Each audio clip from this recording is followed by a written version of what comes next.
O que resta pensar também, Heleno, é que tipo de conflitos que poderiam ser submetidos. A minha opinião, como eu adiantei, poderíamos sim discutir sobre algum crédito tributário, poderíamos também pensar numa arbitragem anterior à constituição do crédito tributário, mas restam duas dúvidas e eu gostaria de ouvir o que você pensa também. A primeira delas poderia uma decisão arbitral decretar inconstitucionalidade da cobrança de algum crédito tributário? Penso que não sei qual é a sua opinião, não treinamos, não discutimos isso. Não falamos sobre isso, mas eu entendo que não. Eu acho que o melhor ambiente para a arbitragem tributárias é exatamente o ambiente da matéria de fato.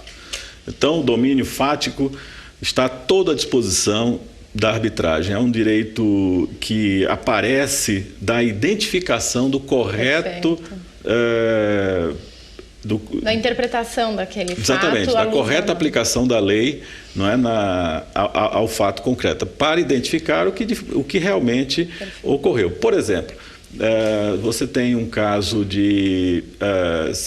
os casos de PIS e COFINS, insumo. O que é o conceito de insumo? Um conceito extremamente aberto, muito difícil de ser determinado e às vezes vão surgindo dificuldades, não é? O sujeito compra um solvente para limpar as peças de uma máquina específica. Isso é insumo do produto, não é?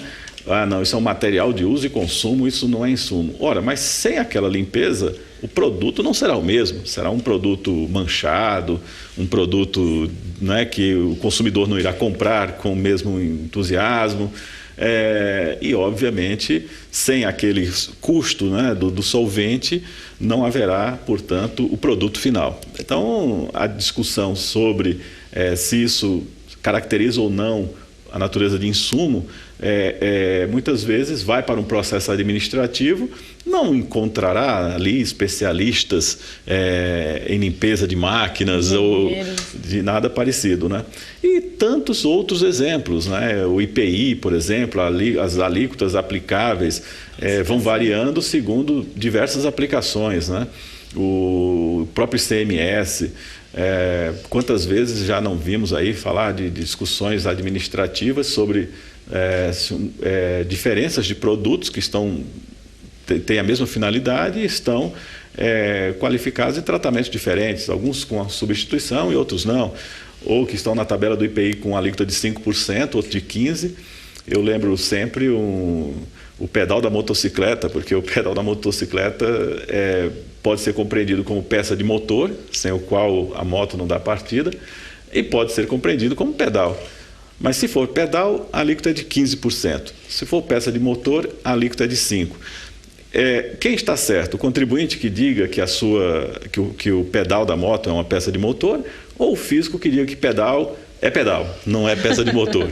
Ora, é óbvio que essa será uma discussão interminável e, sem dúvida alguma, no âmbito da administração pública ou no judiciário, não chegaremos a uma solução sem um laudo arbitral, um laudo pericial, uma opinião de um técnico qualificado, né? E se você junta numa arbitragem 2 bons técnicos qualificados para chegar a uma solução, aonde a legalidade encontrou melhor oportunidade de aplicação?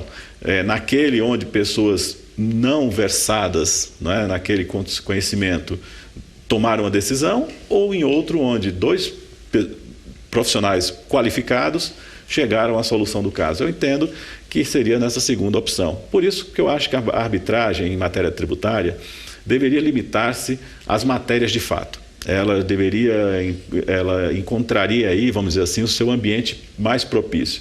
As questões de direito, e Portugal, por exemplo, aplica também a questões de direito sobre, por exemplo, direito de crédito, direito de, sei lá, a inclusão ou não numa isenção específica.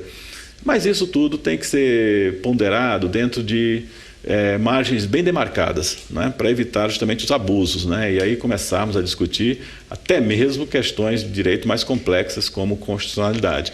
E por isso que eu acho que o ambiente mais propício, mais adequado, seria realmente esse domínio fático. Agora, pensamos numa regra que já tenha sido declarada inconstitucional pelo Judiciário. Poderia uma sentença arbitral reconhecer um indébito tributário e reconhecer um crédito do contribuinte? O que você acha? Eu acho que sim. Eu acho que sim. Eu acho que, assumindo que se trate de questão fática e, por exemplo, uma controvérsia jurídica já solucionada, do mesmo jeito que num caso de licitação, ou num caso de contrato contra o poder público, a decisão judicial ela se transforma num precatório, não vejo por que a sentença arbitral não poderia também se transformar num precatório e reconhecer eventualmente um crédito de um contribuinte para fazer compensação, logicamente desde que haja a devida regulamentação e desde que haja o amparo legislativo para propiciar aquele ambiente. Não adianta nada a gente pensar numa arbitragem que possa fazer isso se eu não tiver a malfadada instrução normativa da Receita Federal dizendo que não pode. Teríamos que alinhar todo o ambiente, mas eu acho que esse é um passo muito maior do que a inicial instauração da arbitragem tributária, mas eu acho que é um caminho muito interessante que seria muito proveitoso para situações teratológicas, como por exemplo de um contribuinte que tem um mandado de segurança, uma decisão reconhecendo o direito dele de compensar determinado crédito e por alguma razão ele não tem mais movimento, giro para fazer aquela compensação e a alternativa dele é ajuizar uma nova medida judicial para conseguir através dela expedir um ofício precatório. Não me parece razoável. Poderia muito bem ter um reconhecimento, por exemplo, de arbitragem, onde já se faria o cálculo daquele crédito do contribuinte com lastro de uma decisão judicial transitada em julgado e simplesmente se encontrar uma forma de viabilizar o efetivo recebimento daqueles valores pelo contribuinte. Eu acho que tem um campo. Também temos muitos outros domínios também do direito tributário onde isso tem aplicação muito forte. Por exemplo, o campo das garantias. No processo judicial temos aí severos problemas com garantia no âmbito das execuções e que às vezes o próprio juiz ele não tem ali na decisão que toma elementos que satisfaçam um ou outro lado. Então isso muitas vezes a gente percebe aí processos durarem 2, 3 anos só para discussão de garantias.